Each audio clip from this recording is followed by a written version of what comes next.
अस्सलामुअलैकुम, AY news के साथ मैं हूँ माहनूद नदीम और मैं हूँ ज़ारा अंसारी। यहाँ शामिल करेंगे news headlines.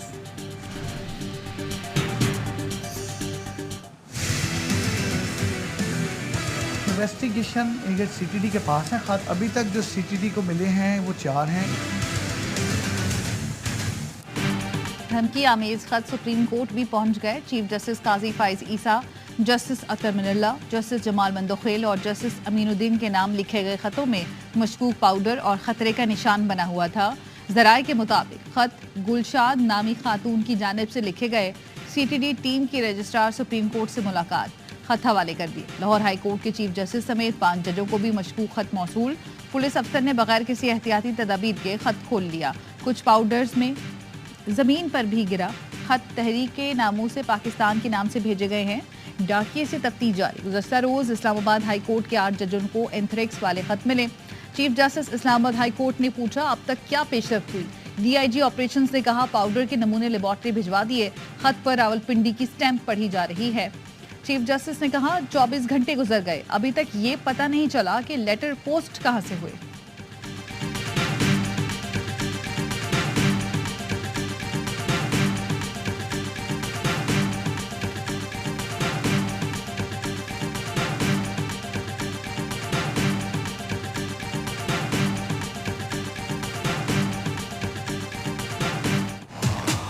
It is happening. It has not been mentioned in the letter. It has events of a year before happened in my predecessor's time or even earlier. I'm not in any manner responsible, but still we've taken it seriously.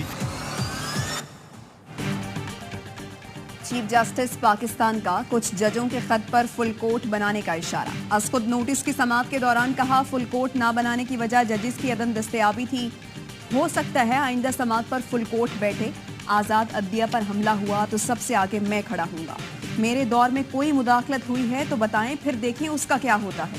Chief justice से मुकालमे में attorney general ने कहा, यह कहना कि commission की सरबराही के लिए वफाकी हुकूमत ने नाम दिया तो ये गलत है। आपकी तरफ से साबिक चीफ जस्टिस नासिरुल मुल्क और तसद्दुक जिलानी के नाम तजवीज़ हुए थे।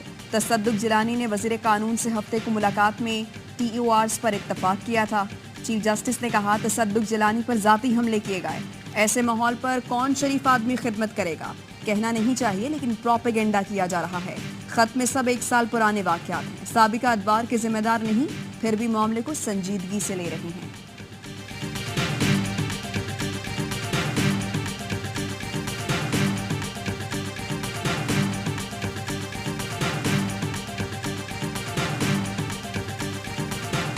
Everyone knows whatever is happening, but everyone is pretending as if nothing is happening. There was political engineering. The perception is that this court was also involved. What the letter is saying that is continuing. हम ostrich की तरह sir जमीन में sand में नहीं रख के बैठ सकते। ये बहुत ऑनरेबल जजेस हैं इस्लामाबाद हाई कोर्ट ने, जिन्होंने ये चीज़ लिख के बता दी।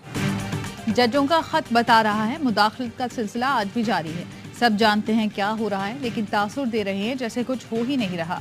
आपने दुरुस्त कहा, सियासी इंजीनियरिंग होती रही है। जस्टिस अतर मिनल्ला के अटॉर्नी जनरल से मुकालमे में सख्त रिमार्क्स। जस्टिस मंसूर अली शाह ने रिमार्क्स दिए, शुतुरमुर्ग की तरह गर्दन जमीन में दबाकर नहीं बैठ सकते। सख्त कानून बनाने पड़ेंगे। अदलिया की आज़ादी बरकरार रखना हमारा फ़र्ज़ है। हमें सख्त तरीक़ेकार बनाना होगा ताकि अदलिया में किसी किस्म की मुदाखलत ना हो सके। अदलिया में मुदाखलत का सिलसिला हमेशा के लिए बंद करना होगा। जस्टिस अतर ने कहा, सुप्रीम कोर्ट ने जमानत दी और इस फैसले को हवा में उड़ा दिया गया। 76 साल से यही हो रहा है। 6 जजों के खतूत भी इसी तर्ज की जानिब इशारा कर रहे हैं। जस्टिस नईम अख्तर अफगान ने रिमार्क्स दिए, हुकूमत MPO का सहारा लेकर अदालती फैसलों की खिलाफ वर्जी कर रही है।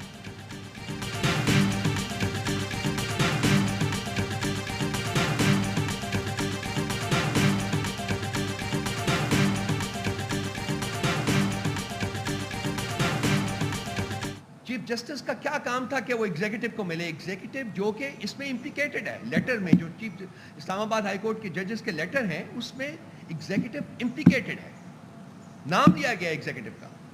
तो एग्जीक्यूटिव को कंसल्ट करने का क्या लॉजिक था? चीफ जस्टिस का फुल कोर्ट का मेंबर नहीं होना चाहिए, PTI का मुतालबा। तर्जुमान PTI रऊफ हसन का कहना है, चीफ जस्टिस का क्या काम था कि वो वज़ीर आज़म से मिलें? जजेस को मशकूक खत के मामले में हुकूमत मुलव्वस है ताकि सुप्रीम कोर्ट पर दबाव डाल सके। बानी PTI और बुशरा बीबी की जान को खतरा है। बुशरा बीबी की तबीयत 5 हफ्ते से संभल नहीं रही। खून के नमूने लिए जाएं, तमाम सहूलतें दी जाएं जो उनका हक है। मुतालिबात नहीं माने गए तो आइंदा के लाहे अमल पर सोचेंगे। अदालतों से इंसाफ नहीं मिला तो आवाम की अदालत में जाएंगे।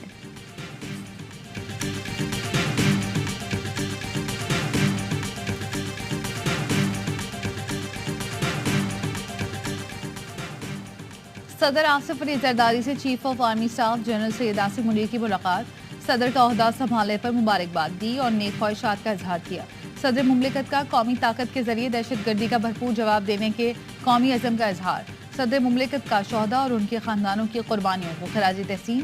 कहा, शोहदा का खून हमेशा पाकिस्तानी कौम की इस्तकामत और ताकत की अलामत रहेगा।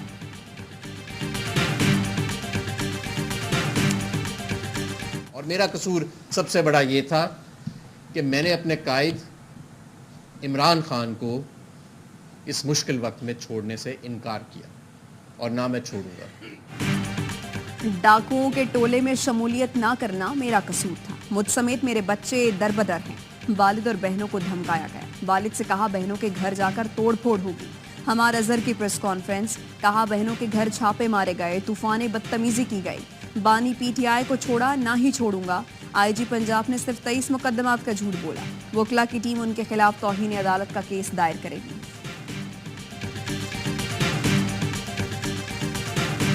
लोगों ने पाकिस्तान तहरीक इंसाफ के वर्कर से बत्ते निकाले हैं, पुलिस की वर्दी पहन के उनके घरों में डाके डाले हैं, अगवा किया है, टार्चर किया है। ये वो जराइम है जिसके हवाले से बानी चेयरमैन इमरान खान साहब ने एक कमेटी बनाई। पुलिस ने पीटीआई के कारकुनान के घरों पर छापे मारे, अगवा किया, वर्दी में उनसे भत्ता लिया। पीटीआई रहनुमा शेर अफजल मरवत कहते हैं बानी पीटीआई ने कमेटी बना दी है, तमाम थानों से रिकॉर्ड तलब किया जाएगा। जिस पुलिस अफसर ने गैर कानूनी काम और ज्यादती की है उनके खिलाफ कानूनी कार्रवाई होगी। हुकूमत हमारी जबकि आईजी और चीफ सेक्रेटरी उनका है। मरकज खैबर पख्तूनख्वा हुकूमत को चलने नहीं दे रहा। आईजी खैबर पख्तूनख्वा को जेल में होना चाहिए था।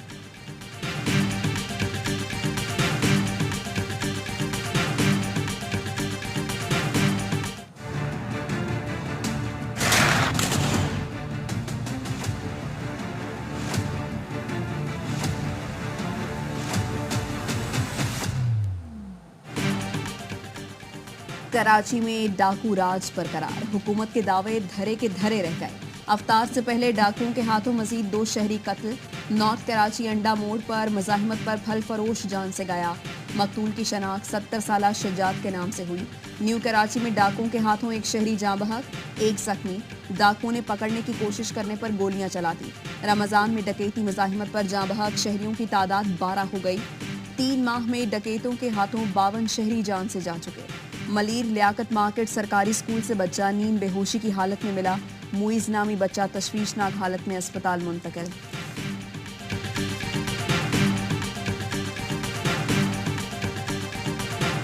वज़ीर दाखिला सिंध का ये बयान है ना, बेहिसी और मुजरिमाना गफलत महंगाई बेरोजगारी का जवाब बना के कोई भी लूट मार करे। अब इसका मतलब तो ये हुआ कि ये सारे जो गैंग्स हैं ये भी हुकूमत की बराह रास्त सरपरस्ती में काम कर रहे हैं।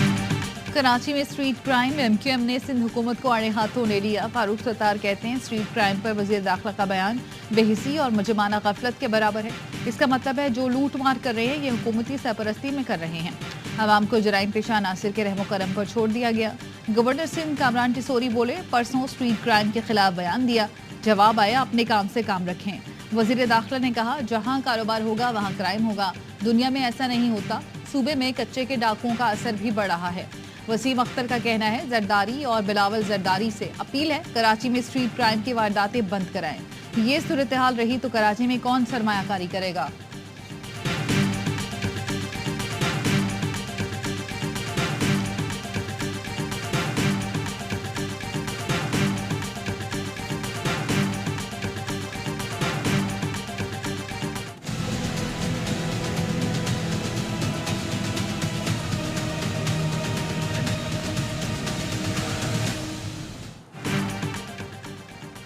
सोशल मीडिया प्लेटफॉर्म एक्स की बंदिश केस में इस्लामाबाद हाई कोर्ट वजारत दाखिला की रिपोर्ट पर बरहम। जॉइंट सेक्रेटरी दाखिला ने बताया मुल्की सलामती के खिलाफ मवाद अपलोड किया जाता है। इसलिए एक्स को बंद किया गया। चीफ जस्टिस ने पूछा, आईबी की रिपोर्ट पर आपने एक्स बंद कर दिया, सबूत भी तो होंगे ना, कोई लिखत पढ़त भी तो बताएं, दस्तावेज ही दिखाएं, जुबानी कलामी बात नहीं होगी। रिपोर्ट कयास आराई पर मबनी है, वजूहात नहीं लिखी गई, हर चीज लिख कर दें। क्या सिक्योरिटी थ्रेट है, क्या करूं, क्या लिखूं, सरकार थकी हुई है, काम नहीं कर सकती, सिर्फ मिन्नतें तरले कर रहे हैं, आपके पास कोई चीज नहीं है। इस्लामाबाद हाई कोर्ट ने ईद के बाद सेक्रेटरी दाखिला को जाती हैसियत में तलब कर लिया।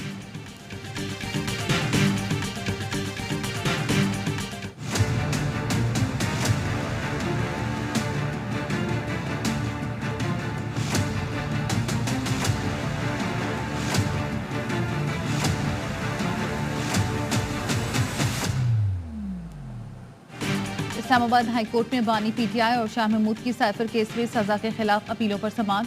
बैरिस्टर सलमान सफ्दर ने कहा, 342 का बयान पर पीटीआई और शाह महमूद से दो सवाल पूछे गए, सवाल पूछने के फौरी बाद सजा सुना दी गई। चीफ जस्टिस ने पूछा, क्या जजमेंट में प्रोसिक्यूशन और डिफेंस के दलाइल मौजूद हैं? बैरिस्टर